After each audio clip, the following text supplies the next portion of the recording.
tema de hoje me faz recordar uma história de um menino que ganhou um barquinho do seu pai de presente de aniversário. Eles moravam numa área rural de uma cidadezinha pequena e no fundo lá do terreno passava um córrego que cortava o meio da cidadezinha e ia embora, né? E ele ganhou esse barquinho e ele começou a brincar com o barco lá no córregozinho, né, de fundo do seu quintal. E ele usava um barbante amarrado no barco, grande, e o barco ia para as águas, ele puxava e ficava se divertindo dessa forma. Um dia, o barbante escorregou da sua mão e o barquinho desceu o córrego abaixo, foi embora, perdeu. Já não era mais o dono do barquinho. Aqui foi embora. Então, claro que ele ficou triste, deve ter chorado, não sei, mas entristeceu bastante perder o seu presente tão esperado. Um belo dia ele saiu com seu pai para ir à cidadezinha lá, eles sempre iam, né? E passando na porta de uma loja, numa vitrine, ele viu o barquinho dele lá. E ele disse: pai, olha meu barco ali. Eu vou entrar, eu vou pedir para o homem e a pessoa me devolver. Aí o pai dele disse: olha, é o seguinte, por direito esse barco é seu, mas ele está à venda agora. Olha o preço dele, R$250. Se você quiser ter o seu barco de volta, você vai ter que comprá-lo e nós vamos ter que pagar novamente. Então o menino entrou na loja com seu pai e disse para o dono: esse barco aí é meu. Aí o dono disse: ele está à venda. Tudo bem se era teu, mas se você quiser tê-lo de volta, você vai precisar pagar R$250. Você tem dinheiro para isso? Então, o pai olhou para o menino, eles conversaram e disseram: nós vamos comprar. E aí, o pai pagou, pegou o barquinho, entregou para o seu filho. Claro, feliz da vida, voltou para casa com o seu barco, que era de direito, era dele. Então, essa história desse barco, desse menino, ela ilustra um aspecto muito importante do Evangelho, quando Jesus, para nos reaver, para nos ter de volta para ele precisou comprar de volta as pessoas. Então, nós nos perdemos, alguém nos achou, que nós sabemos muito bem que Adão lá no Éden compactuou com Satanás e virou as costas para o Senhor. Deus o perdeu e a humanidade toda. Portanto, essa história ilustra isso, uma grande verdade do Evangelho. Jesus comprou, de novo, como dizem em Atos 20, com seu próprio sangue, com sua própria vida sacrificial, Cristo comprou de volta os pecadores e pagou um preço muito alto. O assunto de hoje de Filemão, ele está mais ou menos por essa direção, quando o livro de Filemão ilustra muito bem, faz uma boa analogia do Evangelho, em muitos detalhes aqui. Então, o livro de Filemão, ele começa com o apóstolo Paulo, escrevendo para o seu amigo Filemão de Colossos, e ele estava preso em Roma, pela ocasião da sua primeira prisão, mais para o final, escreveu a carta ali aos Filipenses, aos Efésios e aos Colossenses. E essa carta aqui foi escrita para a igreja de Colossos e foi levada até pela mão de Onésimo aqui, junto com Tíquico, para a igreja em Colossos, mas pessoalmente para Filemão. Então, a história do livro de Filemão, a carta, ela mostra uma história muito importante sobre o Evangelho, como eu disse, e ela começa falando aqui sobre a intercessão, que é mais ou menos toda a carta aqui, é uma intercessão de Paulo pelo escravo fugitivo Onésimo. Então, Onésimo, não se tem uma notícia do que é que ele fez de fato, ou se ele simplesmente resolveu fugir, que não aguentava mais a escravidão.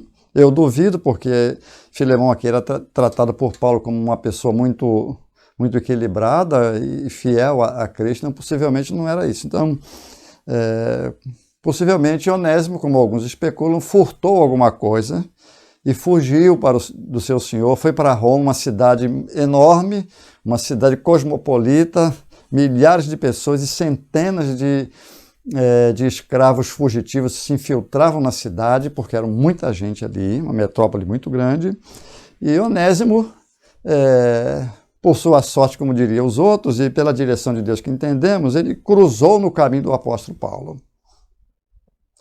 E a carta mostra que Paulo ganhou Onésimo para Cristo, e Onésimo começou a ser muito útil para ele ali, na prisão, servindo a Paulo como outros companheiros faziam, e Paulo gostaria muito que ele ficasse, mas, ora, Onésimo havia praticado alguma coisa muito ruim, e especialmente o fato de ter fugido do seu senhor, ele deveria voltar.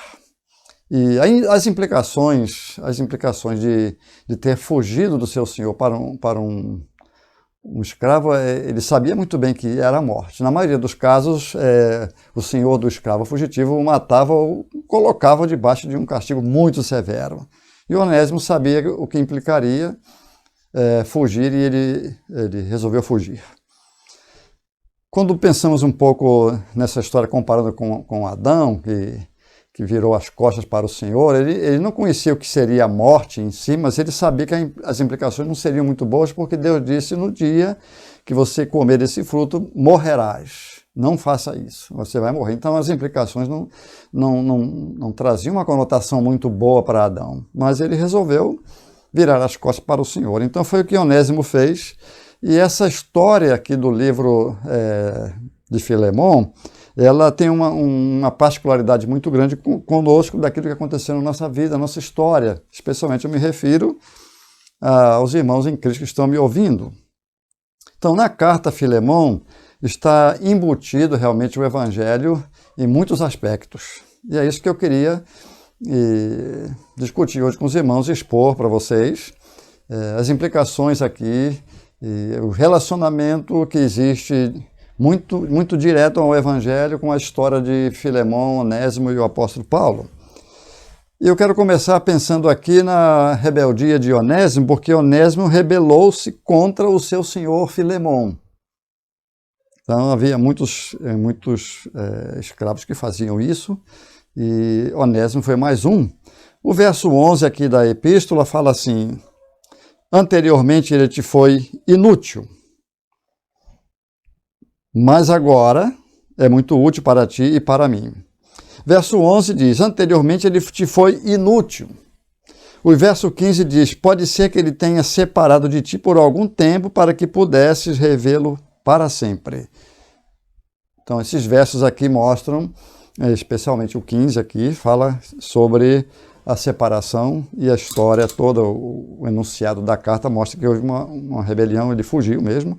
Então Onésimo rebelou-se contra o seu senhor. Então, onde isso tem a ver com a nossa história, onde o Evangelho está aqui?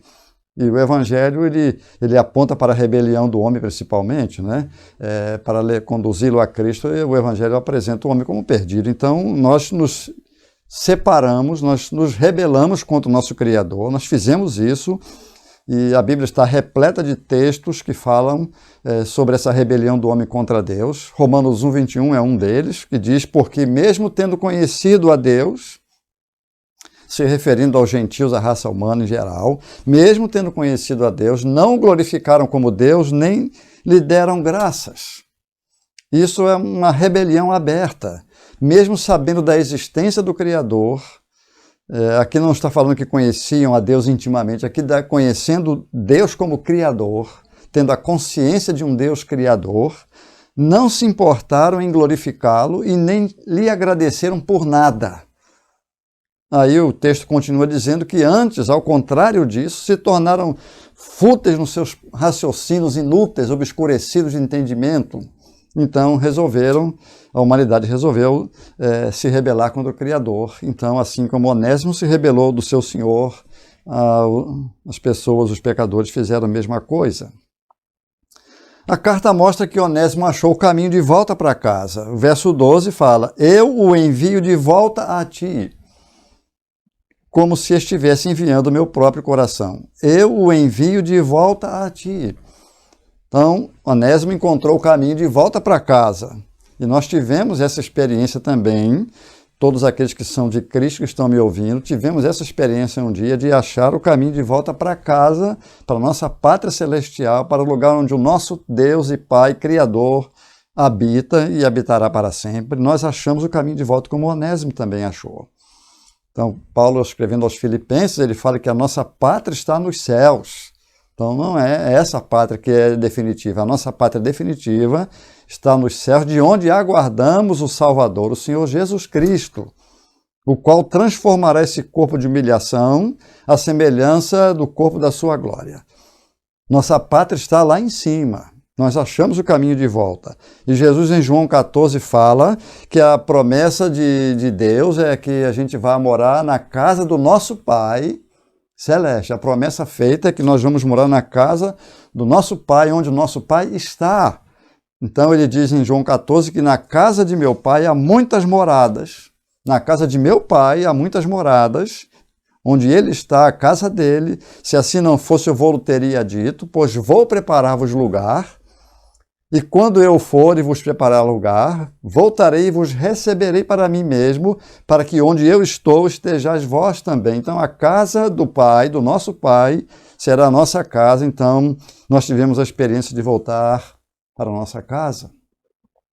Então o Evangelho ele está embutido aqui a rebelião e achar o caminho de volta. O Evangelho ensina isso aqui. O Evangelho também nos ensina que Paulo se identificou com Onésimo do mesmo jeito que Cristo se identificou conosco. Veja bem o verso 17 aqui, a identificação de Paulo com Onésimo. Assim, se me consideras um irmão na fé, recebe-o como se recebesses a mim mesmo. Isto aqui é uma identificação de Paulo com Onésimo. Agora, essa carta aqui, ela é pequena, tem 25 versículos. O enunciado que trata da intercessão de Paulo aqui vai do 8 até o 20. Então, basicamente a carta quase toda intercedendo por Onésimo, porque o apóstolo Paulo sabia muito bem das implicações para Filemão, para Onésimo, e o risco que Onésimo corria, porque Filemão poderia muito bem executar Onésimo dentro da lei. E pelo fato dele saber que seria muito difícil para Filemão receber de volta um escravo fugitivo sem nenhuma disciplina pesada, porque se ele tivesse, por exemplo, outros escravos e ele tratasse Onésimo de uma forma muito, muito cordial e amistosa, ele poderia estar despertando na mente dos outros escravos, se ele tivesse, no caso, o interesse de se tornar um cristão para receber o mesmo tratamento, ou se ele não desse o tratamento correto para Onésimo em termos de disciplina, Onésimo poderia achar que agora ele poderia fazer qualquer coisa. Então, a realidade aqui é muito grande em termos de disciplina, de atitudes que Filemão teria e daquilo que Onésimo iria encarar. Então, Paulo se identifica com ele aqui dizendo: pense que você está recebendo a mim. Então ele entra aqui na história, se interpõe entre Filemão e Onésimo para que Filemão tenha em vista que é como se fosse o próprio apóstolo Paulo que estava ali. Foi isso que Jesus fez conosco quando, escrevendo aqui aos Filipenses, capítulo 2, fala sobre a identificação de Cristo conosco, se fazendo homem, sendo Deus, e é uma identificação maior do que essa, impossível de se determinar, de se explicar ou de se conhecer. Filipenses 2, 5 a 7 diz que tende em vós o mesmo sentimento que houve também em Cristo Jesus, que ele, existindo em forma de Deus, não considerou o fato de ser igual a Deus algo que se devia apegar, mas pelo contrário esvaziou a si mesmo, assumindo a forma de servo e fazendo-se semelhante aos homens. Assim, na forma de homem, humilhou a si mesmo, sendo obediente até a morte e morte de cruz. Então, aqui tem uma identificação muito grande de Cristo com a raça humana, quando ele se fez homem, assumindo a forma de homem, como as pessoas olhando para Cristo, no meio das pessoas, eles não iriam identificar nenhuma diferença, porque ele se identificou perfeitamente conosco. E Deus nos recebe como se recebesse o seu próprio Filho, como se fosse o seu próprio filho. Aí está a identificação muito grande. Do mesmo jeito que Paulo pede para Filemão receber Onésimo como se fosse ele próprio, nosso Deus Criador nos recebe como se estivesse recebendo o seu próprio Filho Jesus amado. Por isso que nós estamos seguros, porque Deus nos recebe como se estivesse recebendo o seu Filho amado. o bem mais precioso do eterno, seu Filho amado. Então Deus nos recebe da mesma forma como se estivesse recebendo seu próprio Filho amado, e a identificação com Cristo e com Deus no Evangelho é muito clara, como Paulo se identifica com Onésimo aqui. Então esse é um dos pontos que se destacam no Evangelho, tem mais alguns aqui que eu quero falar. Paulo intercede por Onésimo, veja bem o verso 10 aqui. Venho interceder por meu filho Onésimo, que gerei quando estava na prisão. Como eu disse do capítulo, melhor dizendo, do versículo 8 ao 20, é só intercessão do apóstolo Paulo em favor de Onésimo. E, na verdade, era uma situação muito delicada, e Paulo intercede profundamente. Então ele diz, venho interceder por meu filho Onésimo, que gerei quando estava na prisão. Então, a intercessão aqui do apóstolo Paulo por Onésimo é muito grande, porque em relação ao Evangelho nós vemos a mesma coisa com o Senhor Jesus Cristo, que intercedeu por nós quando estava pendurado na cruz, e também continua até hoje intercedendo por aqueles que já são deles. Então, são dele. Então aqui Jesus fala aqui na cruz, na hora da crucificação, ele diz, Pai, perdoa-lhes porque não sabem o que estão fazendo. Isso é uma intercessão pelos seus algozes e agressores. Ele estava orando por eles. Perdoa-lhes, Pai, porque eles não sabem o que estão fazendo. E no livro de Hebreus 7, 25, ele continua intercedendo por aqueles que já são dele, quando ele diz, por isso pode salvar totalmente, de uma maneira definitiva, pode salvar totalmente os que por ele se chegam a Deus, vivendo sempre para interceder por eles.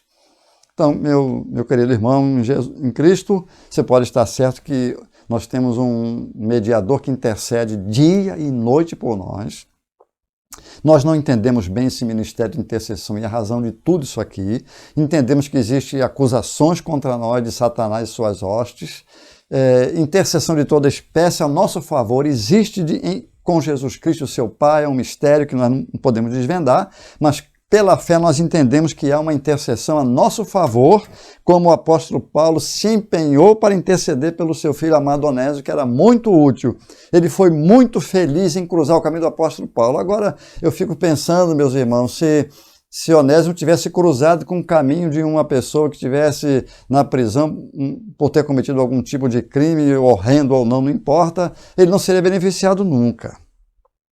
Se ele cruzasse no caminho de um crente carnal, vamos dizer, que não dá muita importância para as coisas lá do alto, um crente mais egocêntrico, egoísta, que pensa em si mesmo, ele talvez não fosse sensível à necessidade de Onésimo, mas Onésimo teve a felicidade de cruzar o caminho de um homem de Deus. Aí é onde entra a grande necessidade de você, meu irmão e minha irmã, estarem andando com o Senhor para poder socorrer pessoas como Onésimo, que estava numa situação desesperadora aqui.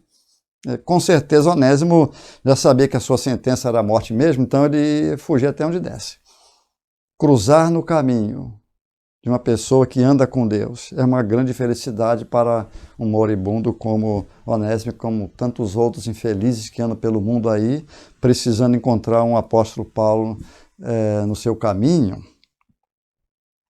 Cristo intercede por nós, como Paulo grandemente intercedeu por Onésimo diante do seu dono, diante do seu Senhor. Então, no Evangelho nós aprendemos que há uma grande intercessão incessante de Jesus a nosso favor. Outro aspecto embutido aqui na carta a Filemão sobre o Evangelho é que Paulo se dispôs a pagar a dívida de Onésimo. Veja bem o verso 18 e 19. Se ele, por acaso, aqui ele não sabia, se ele te causou algum prejuízo, ou te deve alguma coisa, lança-o na minha conta. Eu, Paulo, escrevo isto de próprio punho, eu o pagarei, para não mencionar que tu me deves a ti mesmo. Eu pagarei se ele te deve alguma coisa. Onésimo não tinha como pagar essa dívida, e Paulo se dispôs a pagar. Cristo pagou a nossa dívida, nós não tínhamos como pagar. E o Senhor se dispôs a pagar, como está em muitos textos da Bíblia, como está, vamos dizer, embutido em muitas mensagens do Evangelho, o pagamento, a obra de redenção. Mas aqui em Colossenses 2,14, o apóstolo Paulo escrevendo a própria igreja onde era Filemão um dos membros, né? Ele fala que Jesus cancelou o escrito de dívida que era contra nós, removeu-o inteiramente, encravando-o na cruz. Cancelou o escrito de dívida. Então, vamos pensar, um criminoso, uma pessoa que estava devendo para a justiça, preso na sua cela, eles colocavam um escrito de dívida na porta da cela, discriminando tudo aquilo que o criminoso fez. Se foi só um crime, ou dois, ou três, estava descrito ali o nome do indivíduo, o que ele cometeu e a razão por que estava ali, é óbvio, e o dia de entrada e o dia da saída. Então havia muitos criminosos que tinham seu escrito de dívida amarelada, porque eram anos de prisão. Dívida de crime diante da justiça tinha um escrito de dívida. Paulo usa aqui esse princípio muito conhecido na época de escrito de dívida. Ele disse que Cristo cancelou. Ele riscou, apagou com a sua própria vida. Não devemos mais nada para Deus. E encravou na cruz. Então, quando você vai lá em Mateus 27, você vai ver que foi cravado na cruz de Cristo a acusação contra ele. Estava lá, este é Jesus, rei dos judeus. Isso era uma acusação que os judeus fizeram, que ele blasfemou, dizendo que ele é o Filho de Deus, o Messias, então ele está sendo condenado por blasfêmia. Então está ali a blasfêmia, escrita ali, este é Jesus, o rei dos judeus. E, na verdade, eles nem queriam que pusesse isso, eles disseram, diga que ele disse que é, mas Pilatos disse, o que eu escrevi está escrito, vai ficar assim. Encravou na cruz a nossa dívida, cancelou e cravou na cruz. Isso aqui é uma alegoria sobre o perdão e a redenção que Cristo obteve para nós, encravando na cruz. Então, Paulo se dispôs a pagar e Cristo pagou a nossa dívida. Você não poderia pagar, nem eu. Nós somos pecadores, devemos, o salário do pecado é a morte. A única coisa que poderíamos fazer era enfrentar a justa sentença de morte pelos nossos pecados, a nossa culpa. Mas Cristo pagou e você está livre. Nós estamos livres. Você que é crente no Senhor Jesus Cristo não deve nada mais a Deus. Nada. Só devemos o amor para uns para com os outros e a gratidão que está no nosso coração para servir. Mas isso não é dívida, isso é uma atitude prazerosa. Não devemos mais nada ao nosso Criador, porque nós estamos sendo recebidos pelo Pai como se Ele estivesse recebendo o seu próprio Filho, como Paulo pede para Filemão fazer. Então Paulo se dispôs a pagar a dívida de Onésimo, Cristo pagou a nossa. Vejam como o Evangelho está muito bem embutido nessa carta a Filemão. Paulo não pediu nada em troca.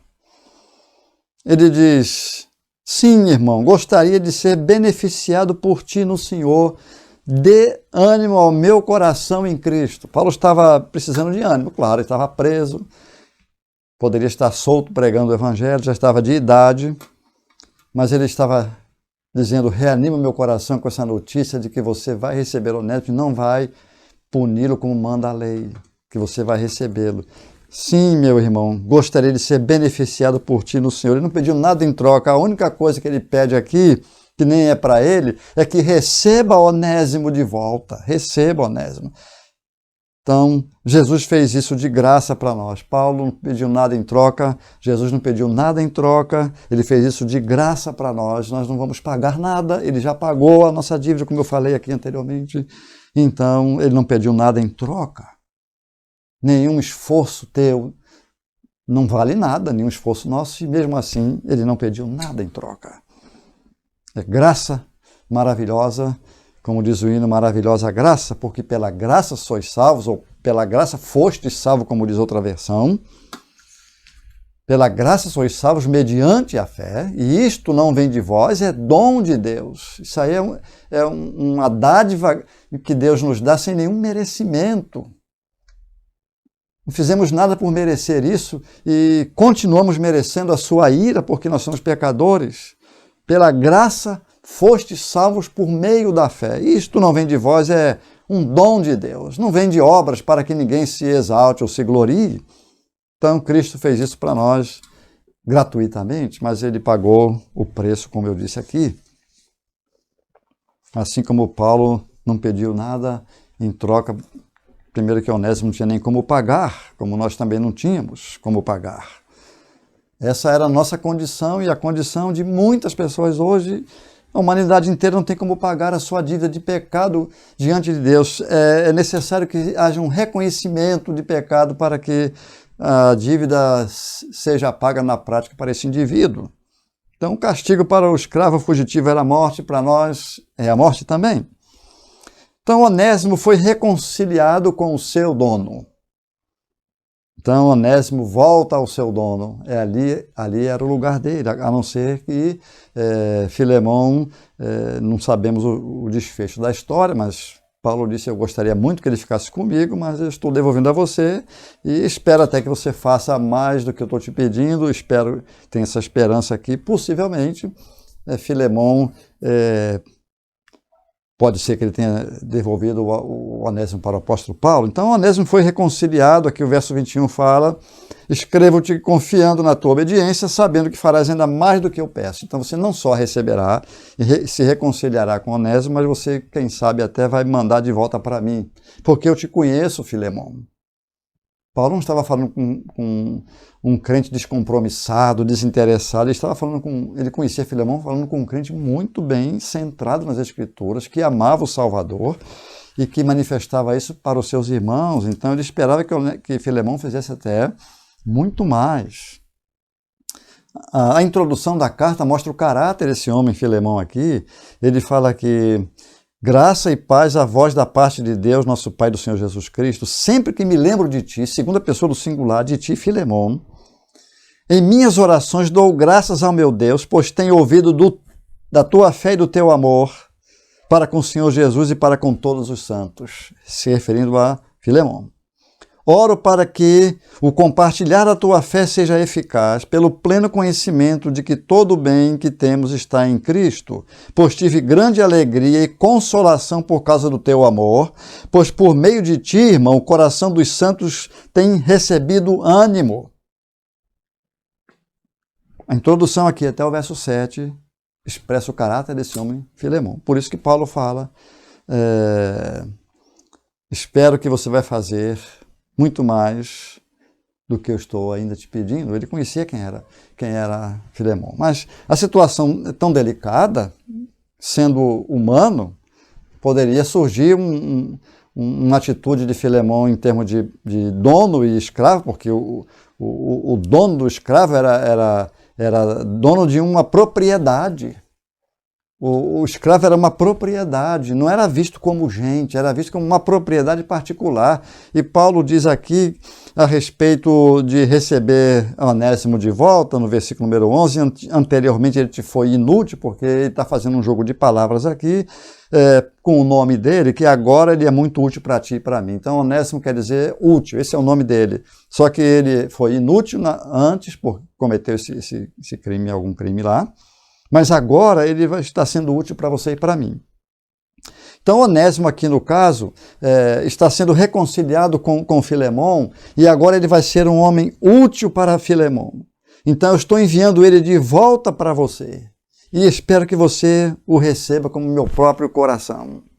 Então, Onésimo estava sendo enviado com uma carta de recomendação muito boa do apóstolo Paulo, e Paulo apela para a fé de Filemão, para o seu amor para com todos os santos. Não, o caráter desse homem Filemão aqui era um caráter aprovado aqui. Então, Paulo esperava que essa reconciliação se confirmasse, e da mesma forma como Onésimo foi reconciliado com o seu dono, nós também fomos reconciliados com o nosso dono, porque quando nós pecamos e nos afastamos de Deus, nós viramos as costas para o nosso dono e um outro dono, que não é dono por direito, se apropriou de nós. Então, voltando um pouco aqui à tentação de Cristo aqui no começo, quando Satanás estava oferecendo a Cristo todos os reinos do mundo, ele fala assim, olha, num lance só ele mostra todos os reinos do mundo. Não entendo isso, não sei se alguém entende, mas não dá para entender todos os reinos do mundo num lance. Isso mostra o poder que o diabo tem. E ele disse, tudo isto te darei porque a mim me foi entregue. Se prostrado me adorares. Tudo isso me foi entregue por Adão, porque o Senhor, Deus Criador, entregou para Adão a responsabilidade de cuidar de toda a terra, de ser administrador do planeta inteiro. do mundo inteiro criado. Só que ele passou isso para mim. Agora eu mando nele. Ele é meu escravo. Então agora, a reconciliação em Cristo Jesus, no caso que é ilustrado aqui pela reconciliação de Onésimo com Filemão, mostra no Evangelho que nós estamos voltando para quem de direito é o nosso dono, como o barquinho voltou para a mão do menino que de direito era o dono. Comprou 2 vezes o barquinho. O Senhor nos criou, éramos dele, agora ele precisou nos comprar de volta. Então a reconciliação é a volta para o dono. Então, capítulo 2 de 2 Coríntios, verso 21, fala que Deus estava em Cristo reconciliando o mundo consigo mesmo, não lhes imputando os seus pecados, e nos entregou até o ministério da reconciliação, que é um privilégio grande. Deus estava em Cristo reconciliando a humanidade consigo mesmo. Então, aqui a história de Onésimo e Filemão, essa reconciliação ilustra perfeitamente esse fato. E escrevendo aos Romanos, Paulo diz que depois que nós fomos reconciliados, ele diz aqui no capítulo 5, verso 10, quando éramos inimigos, fomos reconciliados com Deus pela morte do seu Filho. E agora, sendo já reconciliados, como não nos dará com ele todas as coisas? Veja bem aqui esse texto muito precioso para nós. Quando éramos inimigos, fomos reconciliados com Deus pela morte de seu Filho. Muito mais agora, estando já reconciliados, seremos salvos pela sua vida. Então a carta a Filemão ilustra muito bem o Evangelho. Você lendo com calma, observando os detalhes, você vai ver que houve uma rebelião e que houve uma volta para casa, uma reconciliação, uma intercessão para que isso ocorresse, um preço a ser pago, uma dívida cancelada. Tudo isso nós temos na carta de Paulo a Filemão. Fazendo aqui uma aplicação prática para nós, né, porque o encontro com Cristo e a volta ao nosso dono significa restauração de vidas. O encontro com Jesus que você teve um dia, levando você de volta ao seu dono, significa conserto, restauração, regeneração de vida mesmo. É como está em Coríntios 5,17, quem está em Cristo, nova criação é. Isso é restauração de vida, porque o pecado nos matou. Isso todo crente sabe. Todo crente verdadeiro sabe que o pecado nos matou. Ele vos deu vida, escrevendo aos Efésios, estando vós mortos em vossos delitos e pecados. O salário do pecado é a morte, nós vamos morrer. Todos nós sabemos que o pecado nos matou. Agora, em Cristo, nós somos levados de volta ao nosso dono com vida restaurada, nova criação, regeneração. Pedro fala que nós fomos regenerados não de semente corruptível, mas de incorruptível, mediante a palavra de Deus, a qual vive e permanece. Então, nós fomos regenerados ou recriados, recriada a imagem de Deus novamente. Então, Onésimo teve a felicidade de cruzar no caminho de Paulo, como eu disse, e isso é um assunto que me chama muita atenção nessa carta. Onésimo ter cruzado no caminho de Paulo, não sei como. Paulo estava preso, esse Onésimo estava fugitivo. Como é que ele foi bater numa prisão, numa cela? Deus resolveu omitir o que aconteceu de fato para que ele se encontrasse com Paulo, mas Deus, ele providenciou uma maneira, não sabemos, pode ter sido várias maneiras aqui, mas inúmeras, só que ele cruzou o caminho de Paulo e essa foi a felicidade eterna para Onésimo. E aí, meus queridos amigos e irmãos, como é precioso lembrar e saber, né, da razão da existência do crente no mundo, ou da permanência ainda nesse mundo, da razão por que nós estamos aqui ainda. Como é gratificante saber que nós estamos para fazer isso, para ajudar pessoas que cruzam o nosso caminho, para socorrê-las com a verdade, porque assim como nós estamos enganados, muitas pessoas estão enganadas, seguindo falsas religiões, filosofias vazias e vãs, sem esperança nenhuma, acreditando que a vida é só isso, que não tem sentido nenhum, como nós falamos até um outro dia aí sobre a vida sem sentido. Que essas pessoas cruzem o nosso caminho e sejam abençoadas. Quantas delas têm cruzado o nosso caminho? Muitas vezes perdemos a oportunidade de apontar o caminho da volta para casa. Mas nós estamos aqui para isso, com as nossas vidas restauradas e novas criaturas em Cristo Jesus. Consertou tudo que o pecado estragou. Então, vidas restauradas significa relacionamentos restaurados. Não é só restaurar a minha vida, consertar tudo, pôr tudo em ordem. Cristo fez isso. Mas os relacionamentos também são. É uma discrepância muito grande quando o crente não consegue se relacionar com as pessoas, porque você foi reconciliado com o Criador, e vida reconciliada e restaurada significa relacionamentos restaurados. E isso que Paulo está ensinando aqui para Onésimo fazer. Você tem que voltar para o seu dono, se retratar. Não vai ser fácil. Sabe-se lá o que passou pela mente do escravo fugitivo. Eu vou morrer, mas eu preciso me retratar. Eu preciso dizer para Filemão o que aconteceu comigo. O que está na carta é verdade. Eu preciso dizer que eu, sabe-se lá, se furtou, ou se simplesmente porque estava esperando uma oportunidade para fugir, não queria mais ficar na sua presença, nem suportar a escravidão mais. Seja lá o que for, retrate-se a Filemão Onésimo. Esta é uma questão de restaurar relacionamentos. E Filemão deveria perdoar Onésimo. Então, Paulo começa a carta aqui falando sobre a alegria e consolação por causa do teu amor. Eu tive grande alegria e muita consolação por causa do teu amor, pois por meio de ti, irmão, o coração dos santos tem recebido ânimo. Paulo foi muito diplomata aqui. É evidente que houve inspiração de Deus aqui para dar sabedoria para ele, porque sabedoria, não temos sem a sabedoria de Deus, nós não somos sábios. Deus deu ele sabedoria para ser um excelente diplomata, para mostrar para Filemão, Filemão, você de fato é isso, e eu tenho sido confortado pelas notícias que recebo a teu respeito. Então agora ele está preparando o terreno para receber Onésimo como irmão em Cristo, agora não só mais como um simples escravo, mas irmão em Cristo Jesus. E agora, Filemão, você o perdoa. E Paulo usa o princípio do perdão sem usar a palavra aqui na carta. Não usa a palavra perdão, mas ele ensina o princípio do perdão.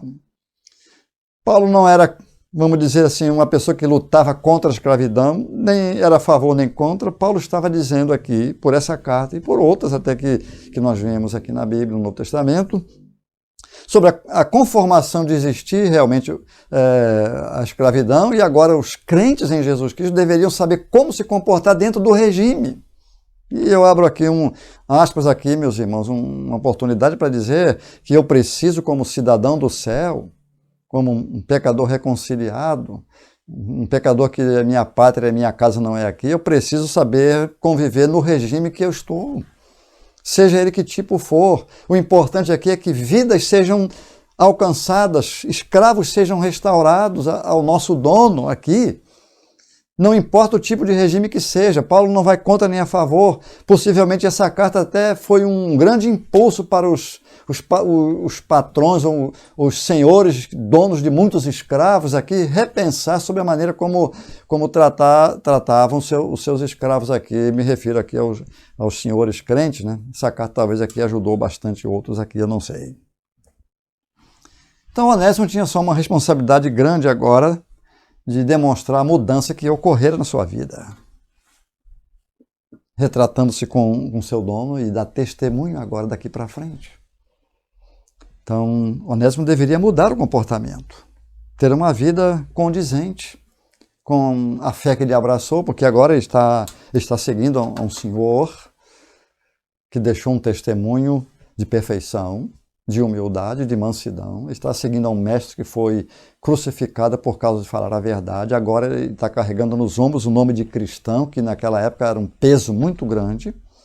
Quando uma pessoa dizia que era um seguidor, um discípulo de Cristo, isso tinha peso, e o testemunho deveria ser condizente com isso. Hoje as coisas mudaram, o período que a gente vive de apostasia nem valorizam muito esse aspecto de ligar a minha vida com o nome do Salvador que eu sigo, com seu caráter e o meu, ser um pouco parecido. Nós vivemos numa época que essas coisas não têm mais valor, mas Deus continua dizendo que é isso que eu espero dos meus, neste mundo cercado de escravos fugitivos de mim. Cristo deu a sua vida para restaurar as nossas vidas, e Ele fez isso. E restaurar os nossos relacionamentos. É inadmissível crentes verdadeiros não conseguirem se relacionar com pessoas por causa de inimizades. Paulo chama em Gálatas que inimizade é obra da carne. Vivendo em contendas e lutas, um querendo derrubar o outro, querendo ver o mal do outro. É possível isso no meio de cristãos restaurados? Os relacionamentos precisam ser restaurados. Aproveite enquanto você tem tempo de restaurar os seus relacionamentos se você é um pecador restaurado diante de Deus pela fé em Jesus Cristo. Restaure os seus relacionamentos. É inadmissível inimizade no meio do corpo de Cristo. Se por acaso você vive assim, siga o exemplo de Onésimo. Volte para casa, retrate-se com seu dono, retrate-se, reconheça o seu pecado, restaure os relacionamentos quebrados, sabe-se lá quanto tempo está assim. Deus use de bondade e de misericórdia para conosco, com o ensinamento desta bela carta de Paulo a Filemon. Deus te abençoe, te dê a paz e te ajude nesta longa caminhada que temos ainda debaixo do sol, testemunhando do nosso Mestre e Salvador Jesus Cristo para a honra e para a glória do nosso dono. Amém.